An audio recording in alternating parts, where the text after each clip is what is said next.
Thought Media Network is proud to present Cosmic Prayers, your weekly shift, Mondays at 11 Mountain Time, with your host, Laura Topper. The Cosmic Prayers, live from the UK. And now, here she is, Laura Topper. Hello, hi, and welcome to the Cosmic Prayer. Wherever you are, whoever you are welcome here. We are transmitting from New Thought Media Network every Monday, 11 a.m. Mountain Time and 6 p.m. here in the UK. I'm just feeling so blessed to be here right now. The week has gone so quickly, and this week on the Cosmic Prayer, to bring in the new year, what an incredible affirmation and intention. We have the wonderful Mr. Harold Becker, founder of the Love Foundation. Yes, I have had the pleasure and honor to meet Harold a few years ago. We've had so many beautiful conversations about love, about life, about prayer, about intention, and about the Love Foundation. And I just felt so called to ask Harold to come along today, in particular, as the first Cosmic Prayer for 2021, to be here with us. So let's get straight on with it and welcome Harold Becker from the Love Foundation. Hi, Laura. Wonderful to be here. Oh, hi, Harold. It is more wonderful for me to be here with you. I can say that now. Thank you so much for being here and sharing on the Cosmic Prayer on the first Monday of the new year of 2021. Wow, that's incredible. The new year and the first year of the new decade, because 2020 is now behind us. So onward we go. That's it. And now we're in the intention of what we are setting and what we're choosing to be and to become. And I know for me personally, and I'm sure for you, that is love. And I'm not just saying that as a cliche. It's so vital that for me, that's the foundation of my intention for everything. And I know that for you. And how has that informed your life? Wow. How has love informed your life, Harold? It's changed everything. You know, back in the 80s, when I was going to school and getting my master's degree in business and was vice president of a bank, and then this happened, I went on a journey of self-reflection, introspection, going within, and love just became a very prominent, common theme. And I just decided one day, if that's been the message for thousands upon thousands of years from master teachers and poems and songs, then maybe this is what we're really supposed to be looking into. And that's what I've been doing for the last 30 years. And it's been an absolute amazing joy to figure out what love really means for each of us. And certainly, of course, starting with myself. Yeah. So, of course, for you, it was a personal adventure, and then from that blossoming the Love Foundation. And just from your website here, I'm reading from your about page, you know, what began 2 decades ago, and you wrote this recently, as a simple idea to share the practical wisdom of unconditional love continues blooming around the world in beautiful ways. Over these magical years, we became an internationally recognized non-profit organization and the leading resource for inspiring people to love unconditionally. For me, that's a prayer in itself. Your whole body of work, you as a vessel, what you are bringing forwards, it's a prayer. I don't see the difference between, love the intention of love is a prayer in itself for me. Does that feel right for you? Well, if we really look in the idea of a prayer, why would anyone ever pray in any religion, in any culture, at any time, religiously or just even personally, is because we're wanting to connect with something larger than us. We want to connect with something that we know intuitively and intrinsically loves us unconditionally. I think for me, because I came through that very logical, rational pursuit of business and everything. And then at the same time, I became more cognizant of the fact that I had just more compassion and kindness than I was experiencing in the business world and in the school world, that those two realities kind of came together, where I just recognized that love is something that we are, and it's something that we don't really ever explore or talk about or engage in our normal day-to-day lives. And yet it is the foundation. It is fundamentally within us. And as I've gone more and more into the understanding of love, certainly at times practicing and really applying and putting myself into those paces, it is a walking meditation. It is a walking prayer. It is a walking conscious focus upon love in every moment, as a way to live differently than the way I had been living previously. Yeah. And what's coming into my heart to ask you this question, does the Love Foundation inform, and this incredible, you as this vessel and messenger for love, how does this inform where we are now with coronavirus and with and with what is happening with it, with on our planet, with diversity and inclusivity? How does love inform those two parts, would you say? Because I think last year brought a lot of that to the surface with our healing, our personal healing journeys, and our interpersonal healing journeys with each other. So love, as I explored it from the very beginning, my background, and I will say most of humanity's understanding of love, is just the word love. What I've chosen to do is expand upon, even though, I'm not as fond of the unconditional word because it's a double negative, but the aspect of it is something universal that we all understand.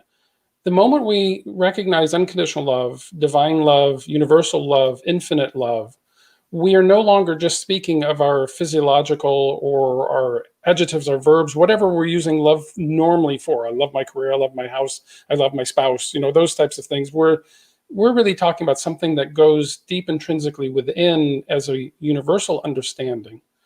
And in unconditional, it is unconditional everything. It's not just unconditional love. It is unconditional everything. And living from that standpoint of true, genuine non-judgment, true, genuine compassion, unconditional kindness, unconditional generosity, unconditional abundance, unconditional embracing of ourselves and then each other.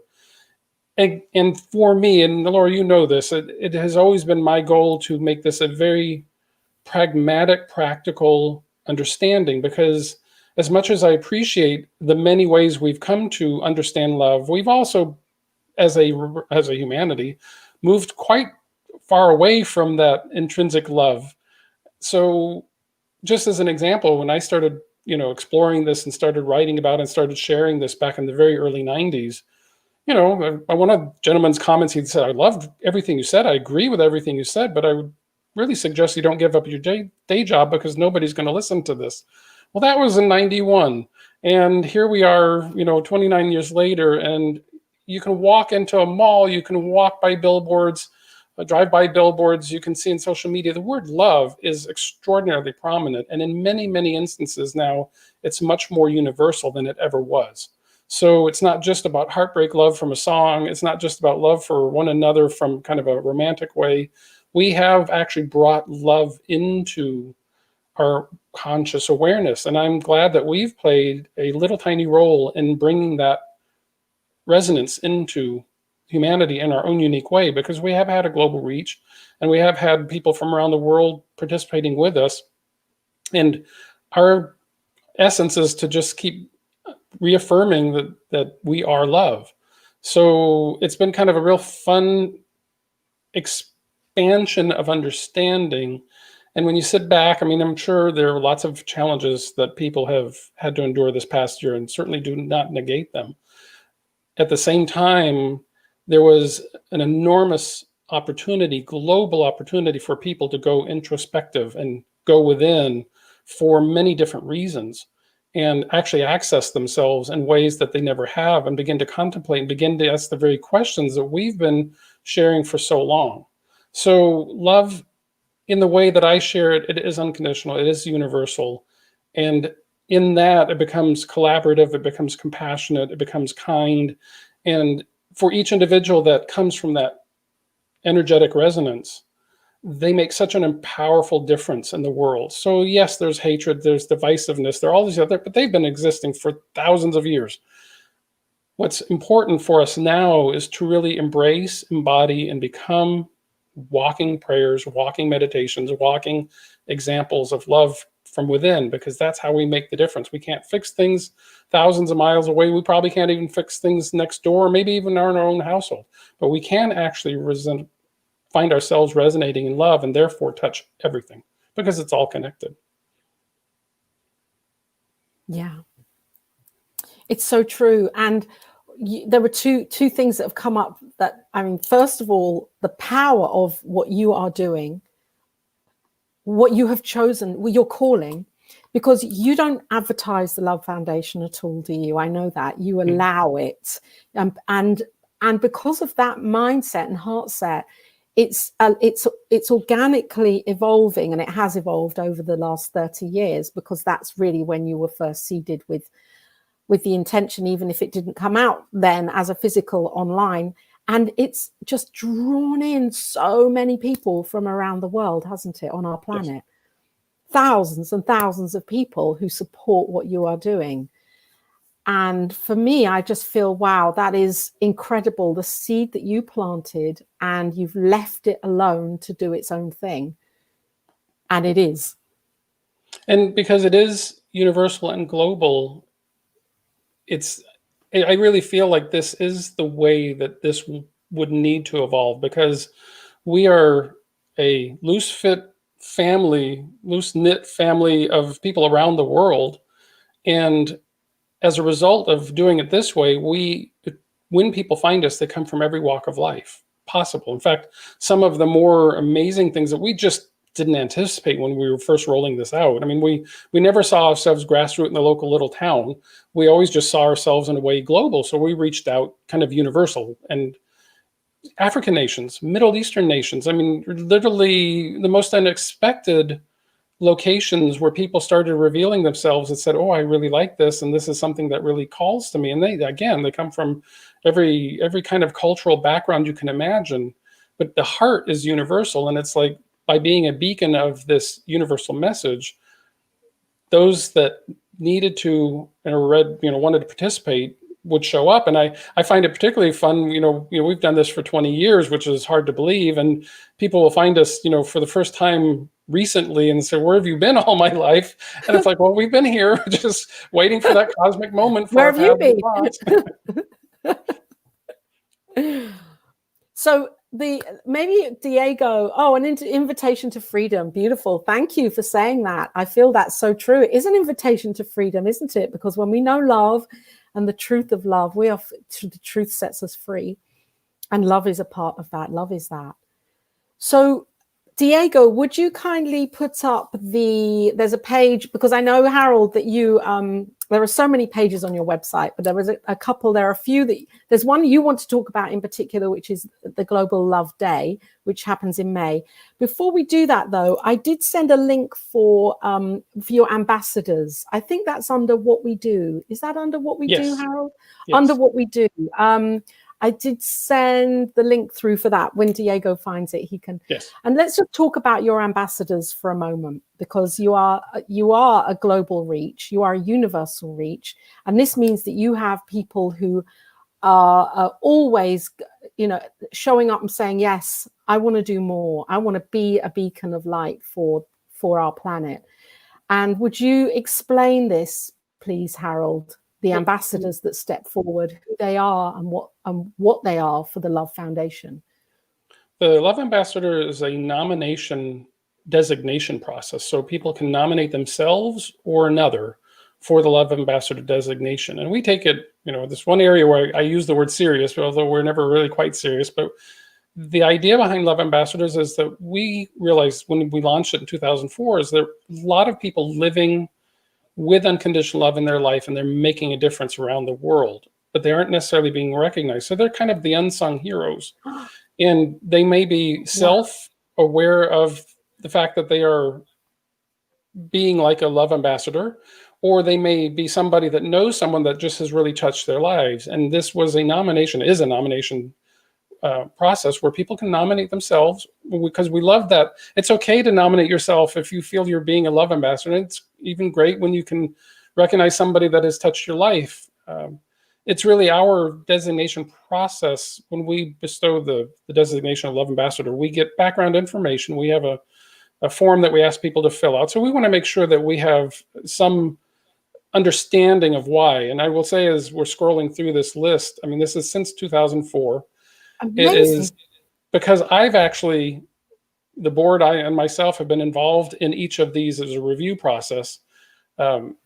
It's been an amazing list because I know the backstory of a lot of these individuals as they came to us, either, again, themselves and or someone else. And anyone listening, I absolutely, recommend, if you have yourself or another you'd love to nominate, please do. We have the forms online through that page.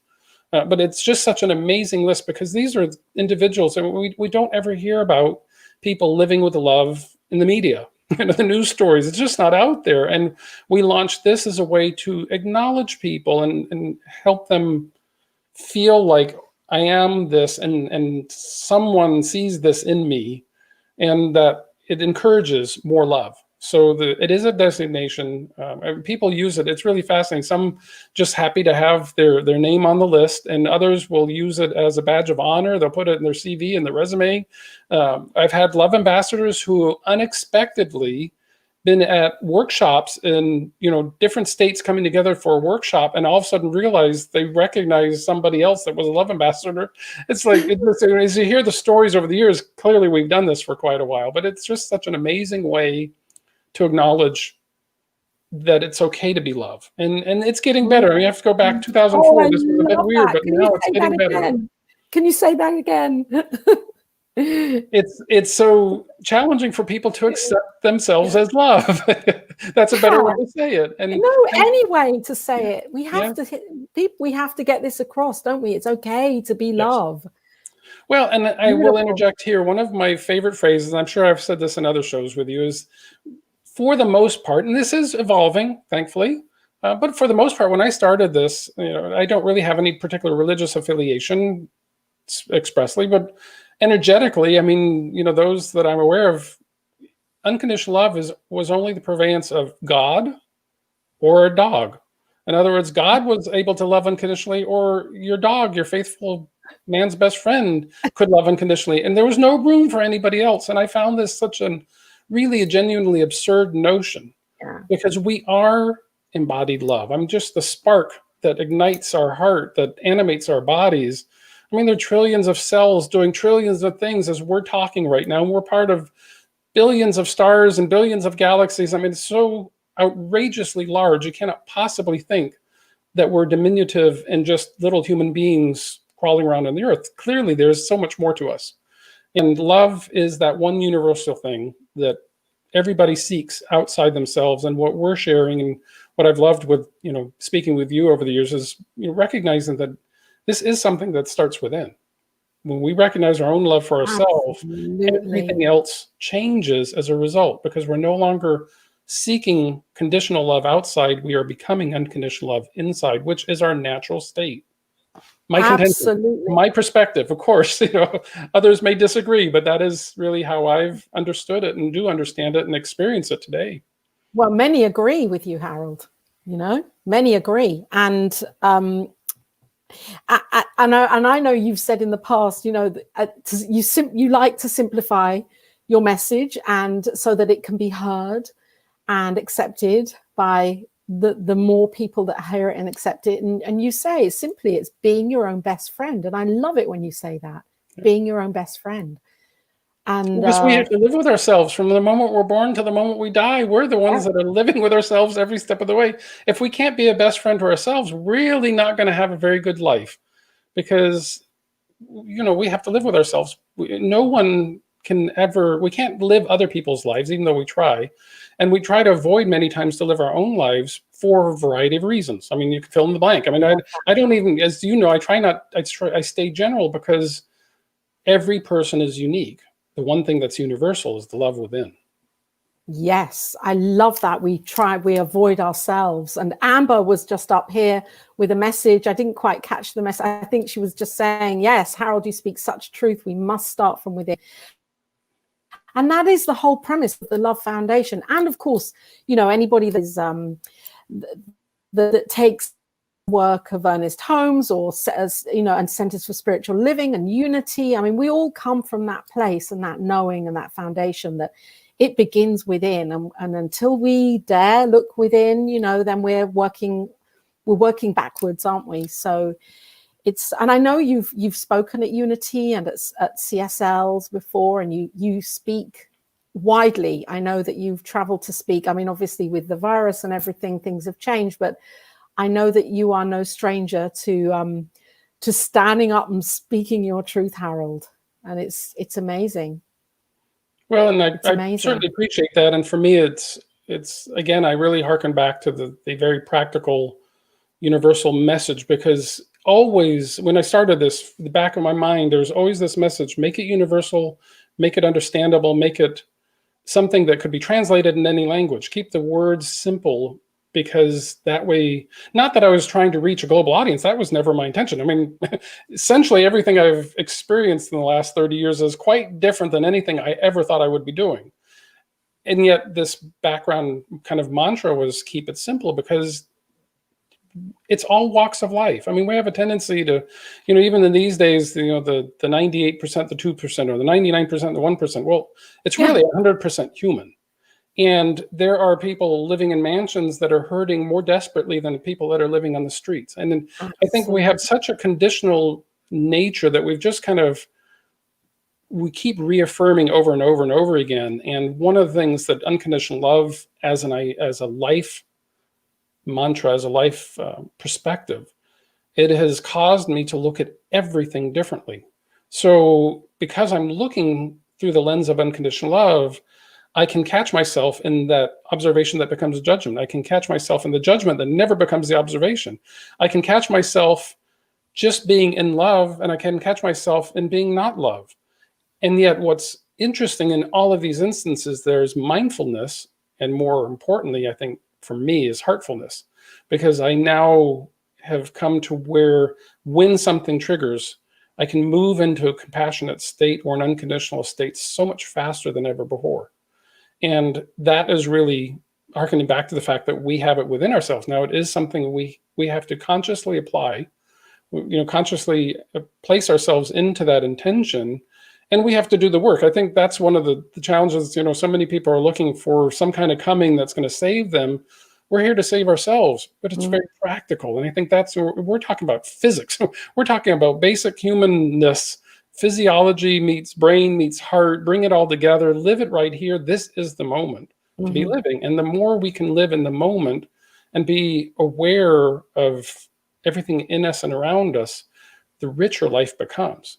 So this isn't some transcend. I've never had an out of body. I've never had a transcendent anything that, I mean, I've had experiences, but I like sharing the fact that people, this is something that is transformative as you go, as we apply ourselves, because we just begin to see the world differently, and we begin to have an extraordinarily different impact, not only in our own lives, but in the lives of those we touch.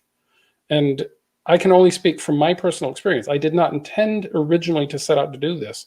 Everything has been an unfolding, very organic, fluid experience for me. And at the same time, I can say it's been unbelievably rewarding as a way of walking through life, because I just get to experience people right where they're at, and it doesn't matter. There's no status, there's no anything about them that makes them better or lesser, and it's because I recognize that myself. So everyone's an equal, we're all on humanity. Now from that platform, how can we collaborate? How can we make a difference? How can we help each other? Absolutely. And it's that we are all love expressing, aren't we? And love expressed. And so when we dare to look at life from that lens, it shifts and changes so much for us. But though it is, however, a personal journey, isn't it, Harold? And we can, We're back to our best friend notion. can lead the horse. Yeah. And yet, it's that's why I'm so blessed that you're here. I'm just going to catch this message here. It's not about perfecting myself, but perfecting love. You are love. And we are, in this case, what we're looking at is something that we were not taught. What's really cool on the planet right now, and some of us are into this, have been doing this for a while, so we see it perhaps more universally than others might that are just beginning to do, to begin to wake up and look around and say, what's going on with life, what's going on within me, is that none of us had a manual. I mean, we really, this exploration and living of love is something very specifically en masse going on the planet around the world right now. And I can say that because by virtue of the experiences I've had of people that have come to the Love Foundation who, when we don't have a membership, they come in, they become part of the family. It's because they're loving wherever they are. They're a bright beacon in whatever nation, whatever city, whatever town, whatever family they're in. Because they represent all walks of life, it shows me so clearly that there is an awakening of love on the planet. We are beginning to remember Gaia again, the earth. We're beginning to remember a connection. I mean, these are timeless truths that we're speaking of. And yet, in this very fast-paced technological world that we live in, it's very easy to get caught up in what's going on outside of ourselves. And it's more difficult at times to remember what's really going on within ourselves. And we're ones that kind of stepped off the path and said, we're not just going to find ourselves, we're going to be ourselves. And I think that's kind of the notion of what's happening. And I will add very quickly, the new children that are being born right now, each representative decade generation, they are so much more wired for this than we were. So we're platforms. We're building a future for the kids, and the kids that are coming in are already blessing us with insights and awareness, and it's just going to keep expanding. And it's a good thing. All it requires is an understanding of change. And I think that's probably the ruffle that gets most people. Yeah, that is, and ourselves, because that change is uncomfortable and it demands of us to live our lives very differently and reprioritize what we think matters and what we think doesn't matter, and seeing it all as love. We can then accept that it is all good. It's all God. It's all an expression of divinity coming through. It takes time and a willingness, doesn't it, Harold? To intention. I think an intention. That's the word. And what I was going to say earlier is that's why. So the more you show up on programs like this and doing what you're doing, you're drip feeding, planting seeds. Saying it again, and then people they hear you, and it's like, oh, maybe there is another way. Maybe there is a way that my life I can come away from this suffering, this perception of separation. Well, people have, if there's ever been over the 20 years with the Love Foundation, or perhaps the 30 years I've been, very consciously living with love, is that there's an implication, usually from people that are vibrating in suffering. They'll say, well, you're not acknowledging the shadow. You're not acknowledging the negative. It's like, oh, I absolutely acknowledge it. I recognize that that's where the majority of our focus is on. In fact, change, for example, change itself is going on constantly. I mean, we're never in one moment to the next the same thing. Where our problem is, as a human, we resist change. If we could flow with change, then we would actually embody and embrace change much more rapidly. Nature does this all the time, goes through its cycles. It doesn't have any questions for these things.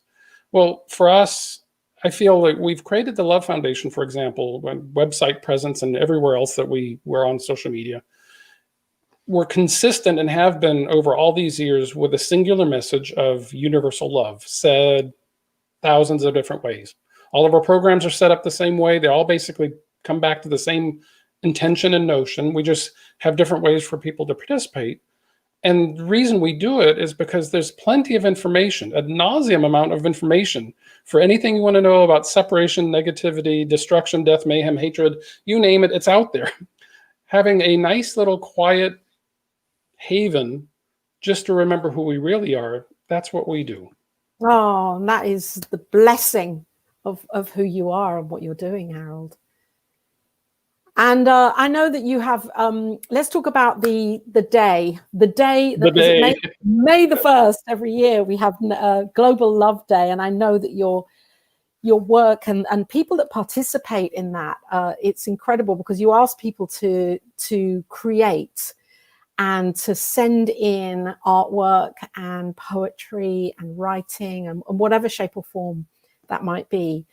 And I was looking through your website earlier. It's amazing over the years what people have. I mean, you've only highlighted the things that the people that have sent in, maybe they've won the competitions or they've been awarded something, but I'm sure you are inundated with all sorts of amazing creativity. It's like, I'd love to be in your house around May time, receiving all of that. Yeah, be in post May time when you have to review all of these and come up with finalists. Yeah. So what you're speaking of is actually our Art Essay Poetry Invitational. We launched that the same year we launched Global Love Day back in 2004. So Global Love Day, as we're seeing on the screen right now, is our celebration of our humanity, and that's our universal expression of people sharing the day. Where if people can gather, great. If the goal is just pick a day, May 1st. We've done this every year on May 1st, and just strive to be loved throughout the day. Of course, we understand love is something that's every day. Of course, that's how we will wish to live. But on a global scale, on a world scale, we haven't really celebrated ourselves as humanity, nor have we really focused on the notion of love. Most holidays, as it were, most gathering days are usually based on war or religious, or specific religious agenda, whatever. And we're just saying, hey, let's just celebrate our humanity. And so this will be our 18th year in 2021. And it is the 6 tenets that make it up, our interconnectedness, our interdependence, our recognition of diversity, respect for one another, love for self, forgiveness. All of those are the 6 basic tenets. That's how we share the core vision. And then the Art Essay Poetry Invitational is an invitation. We initially were looking kids from kindergarten to college, but we found so many people after that first year, everybody wanted to participate. So we just opened it up to children of all ages. So the Art Essay Poetry runs from January 1st through March 31st. And it is global, and people just happen to find us. They're very basic guidelines, and people send in their notion of love begins with me, something that relates to the Global Love Day vision, how love expresses through them, universal love. And yes, it is really fascinating to go through the art and read so many different essays each year and poems that are expressly and specifically written for the day. And then have to figure them out. I mean, we used to have just a finalist for each category, but even the first year, we're like, there are too many good ones. So we have honorable mentions just because we have to kind of, limit it. It's not a competition. That's something I always like to clearly state. A lot of people think we're not, it's not first, second, third. It's finalist because this really resonated to us, honorable mention because this really resonated to us. The ones that didn't get up there really resonated to us. It's like, we just love all of the expression. And they're all prayers, aren't they? They're all prayers coming in. Yeah. And they're all the ones that were finalists or honorable mentions, by the way, are archived on our website. And, they are just really amazing pieces. I mean, some of them, you can get a 5 or 6 page essay, really just elaborating. And again, what's fascinating is what's so unique with what we're doing. It's every walk of life, from every culture, from every nation. I mean, it's just so amazing how they find us. I get to the P.O. box, I start getting stuff in the mail these days. More stuff wants to come electronically, but, I never know what's going to pop out of the mailbox. And then, we set them all aside. And then, right after Global Love Day, we sit down and we start going through them. And it's like, wow, it's just so fascinating that a little seed idea we launched back in 2004 and we've done every year still attracts I don't know how people find us. I really don't. It's just such an amazing experience. It's back to that word that you said. It's intention. You set the intention, and that's why you set it. And you're an amazing manifester, Harold. And the 2 things that just pop up for me is that you are this vehicle allowing or giving people permission to open their own hearts and express like that creatively. And then they're giving it back to you as a gift, saying, thank you, Harold, for allowing me to express. It's beautiful. And a little insider, because we do get artwork in, I have artwork all around my house that has actually come through the invitational, and I get to keep experiencing it over and over and over again. And again, we're not, we're not looking for who's the best artist. We're looking for who produces or creates or illustrates in some way that theme, that intention. So when you look at it or you feel it, you feel like, wow, they really are sharing that, what we're really striving to share. Yeah. That there's really, it comes through, and it's a marvelous experience. I mean, that Amazing. Global Love Day, I mean, that too, it's just every year it's different. I mean, clearly this past year went much more Zoom. We did a lot more live, because there was no interaction May 1st. Even there, we do the proclamations, as I've talked about before. We invite mayors, governors, councils from around the United States, Canada, and beyond. You've had the Dalai Lama, haven't you? And Dalai Lama, we have 715 proclamations, 28 state governors in the United States, probably now about 225 major cities in the United States and Canada. And really, because we have, again, no political side or religious side, we have no favors. We're just simply asking, these leaders, this is our vision for Global Love Day. If you like it, create a proclamation for it. And even this year, in the midst of everything that was going on, it changed so much, because we usually do this February through March, early April, because we like to get them in before Global Love Day. And all of the stuff hit around that same time period. And yet we still got in such an amazing amount of proclamations. And even some of the proclamations were expressly rewritten with our intention in relationship to whatever was going on that state or that city related to the coronavirus. Right. And I find, we love when we can share, the 6 tenets we have, but it's really fascinating when a leadership entity will say, this is, we believe in this, and this is what we're experiencing. We're going to bring them together. Yeah. That's something that, a lot of people, leadership, every walk of life. So a lot of things that we have historically held in judgment, one side versus the other, we're simply not doing that. We're walking in and saying, we're all one humanity. Yeah. If you believe in this same message, and we're giving, again, different opportunities for state and city leaders and Dalai Lama, to look at this and say, yes, this is something that I strive for also. Because we're all humanity. Again, Absolutely. it's like we do so many different ways of getting things out there, and particularly Global Love Day, in the last few years, because we're on Wikipedia, amongst other things, but Global Love Day is a listed entry in Wikipedia. We find after May 1st, we go looking socially and on the internet, and we just find like all these ads created that have, yes, they're commercial ads, but in the commercial ad, that they're actually they're saying Global Love Day, but they're actually infusing the intention correctly into the ad. And that's good. Amazing. They're using this Global Love Day to put it out there. And that's something real new for us. That's just the last couple of 2-3 years. It's just, this is all what we wanted. We wanted people to embody it, take it on. It's not about the Love Foundation, not about me. It's about what people do with it. That's what makes the difference. So I have I don't know how much here, I'm not even looking at the time, we've got a few minutes left, and there's just something I really would like to know, Harold, because you are the vessel, you have initiated, or it's come through you, the Love Foundation, and what a prayer for the universe is that you have said yes to. And I'm really interested in you personally and your spiritual practice and the way that you view spiritual practice on a day-by-day basis for you. How does that inform your life, your own spiritual practice? What do you do? Do you pray every day? Do you meditate every day? Do you have time in silence? What is it for you that allows you to become so aware of that connection? Lots of naps. Lots of naps.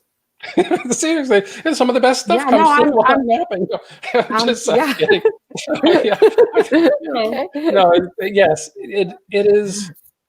For whatever reason, my journey is unique. I mean, for me, this works. I was exposed to religion, but I wasn't forced into anything. So everything that I've done has really been me following intuition and guidance, even though I would not have been able to say those words initially, but I just followed my own kind of beating my own drum. As things came to more conscious awareness, roughly late 80s, early 90s, particularly, meditation was absolutely one of the things that came in. And I can say even initially when I would strive to meditate, it was really difficult just to get myself to quiet down. However, through guided visualizations back in the day when we had cassette tapes and all those other things I remember. yeah, those old guys. Oh yeah. It started to make more and more sense. And because I was quite quickly going into self-awareness, my first book was Internal Power of Seven Doorways, Self-Discovery. So it was about self-discovery was my initiating. Choice was the first doorway. Unconditional love was the last doorway. These were kind of the foundational things that came up very quickly. So I became more and more aware of my thoughts and my feelings. And so I paid more attention to what was going on in me. That became kind of its own walking prayer, not because I was trying to get somewhere. It's just I wanted to understand myself. Again, really practical, pragmatic. It was then not filtered by I have to behave a certain way. And most of my life has not been about behaving any kind of way. And it's really finding my own pathway. So meditation has been an ongoing thing, but it's been universal. It's not been a specific type. I allow myself to go in and quiet myself. And then the rest of it is really the walking meditation throughout the day where I practice each day. When something comes up in my life, back in the day, it could take months to ever figure it out and then work through it. These days, it's the walking connection. I'm aware of the weather. I'm aware of the nature. I'm aware of, the stars and the sun, and I'm aware of the people around me. Yeah. And in that, it's like, I would say that my dedication to my own personal life is I want to know everything that's going on within me and around me. And of course, this being the Cosmic Prayer Group, I love the cosmos. So, I go that big. I just, it just goes to that level. It is not only daily practice, it's just a life view. It's a life perspective, which is its own walking prayer. Yes. Now, I've been fortunate because I've not put as many roadblocks in myself that others might. So I have literally for 30 years, I get up and I don't know what my day is going to be like. I've purposefully done that. I might have things scheduled, but I really have just kept expanding and saying, what can this day deliver? And am I present and aware in allowing it? And it keeps getting better in that sense. So things like Global Love Day came to me at the middle of the night, 2 a.m. I woke up and I just had the idea. The Love Foundation came at the end of a meditation. It was just, I was in a meditation. I was quiet and silent. I kind of said to the universe as an intention, what's next? And I came out of the meditation. It was those 3 words, but it was everything that could possibly ever be in the Love Foundation came with those 3 words. And I'm like, well, that's interesting. Now let's see how to unfold it. So it's not just willy-nilly going through life. It's paying attention to the impulses and the insights and saying, well, this lines up. The Love Foundation could do so much more.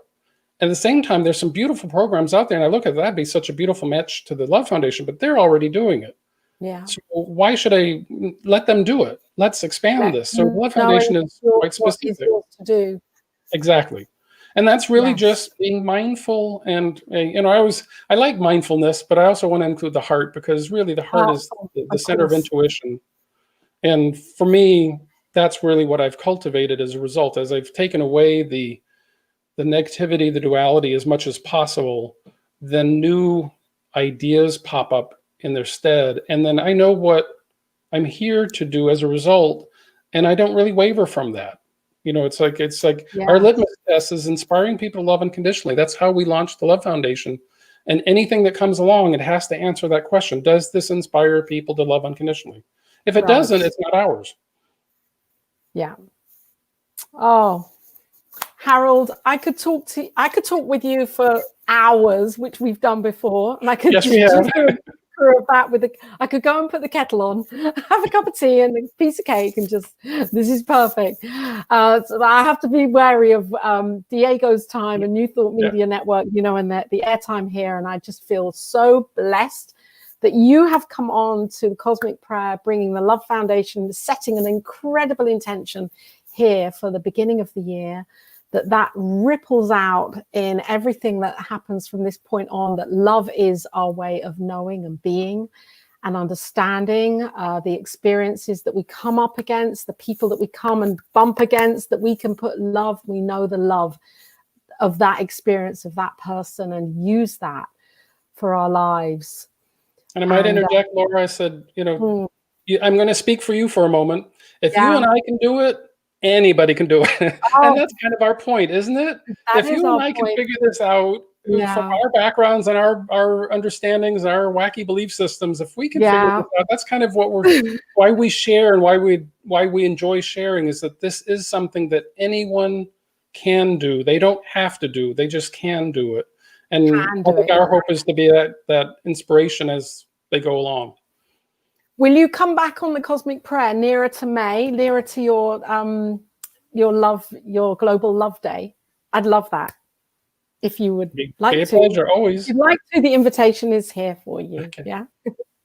So I'm going to do a quick prayer. I don't know if you'd like to join me at all in speaking a prayer, Harold, or I will enjoy you speaking one. Okay, let's pray out here, knowing that we're praying in and out at the same time. It's centering ourselves. This really is a gratitude prayer. I know that there is one presence here right now. It is infinite and eternal. And this presence I know as love. And this love is speaking through me, through Harold, through New Thought Media Network, through Diego, through every listener, whether you're here now or will be later on. This love is who we are. And I know that this love is here to guide us and show us and inform us. And this love is the infinite source that is ever expressing through us, showing us our uniqueness, who we are, how we can show up and be more of this love. It is the question, it is the answer, and it is the solution. And I know that as we turn within and we turn towards love, in every moment that we have this opportunity to do so, that we are informed, that we are given the wisdom and the inspiration and that next step and the aha moment and the way. We are shown the way through love. And I am so grateful that Harold Becker is here right now and present and sharing with everybody here his insight, his knowing, his love. And I'm so grateful for New Thought Media Network, for Reverend Robert Brzezinski, for Diego, for every listener that might hear this and take something, one word, and understand for themselves who they are as love. I'm grateful for this technology right now. And so I let go of my word, knowing that love is the way, that love is here to do its thing through each of us. And as I let go, I say, thank you, thank you, thank you. And so it is. Thank you, Harold, for joining us here on the Cosmic Prayer. Always a pleasure, always a joy. Yes, the Love Foundation, there we go. And we look forward to you coming back. Yeah, and sharing again. And for listeners here, thank you for being here, for being present. Oh, Terry Paul Choice, I'm listening. You are love. You are love. Definitely. Thank you, everybody, for being here for New Thought Media Network. And if this has moved you in any way, yes, check out Harold's the Love Foundation that Harold Becker is the founder of. Check it out and look through that website with a microscope, a looking glass, because there's so much on there, so many incredible events and opportunities for people to express and show it. Thank you, Amber. Thank you for being here. And John, yes, that you're here. And we love you. And if this has moved you, you can Put your love offering towards New Thought Media Network. The link is here, as always, on these videos, the Cosmic Prayer videos. And if you are inspired to sponsor the Cosmic Prayer, then all you need to do is tune into this website, ntmedia.org, and you will find the email us section, and you can find out more about sponsoring this show. Until next week, thank you to Harold Becker, the Love Foundation, and to you, and see you next time on the Cosmic Prayer. Bye. Thank you for listening to Cosmic Prayer, your weekly shift with Laura Topper on the New Thought Media Network. If you've enjoyed this programming, please tell a friend and join us again next week for Cosmic Prayer, your weekly shift with Laura Topper.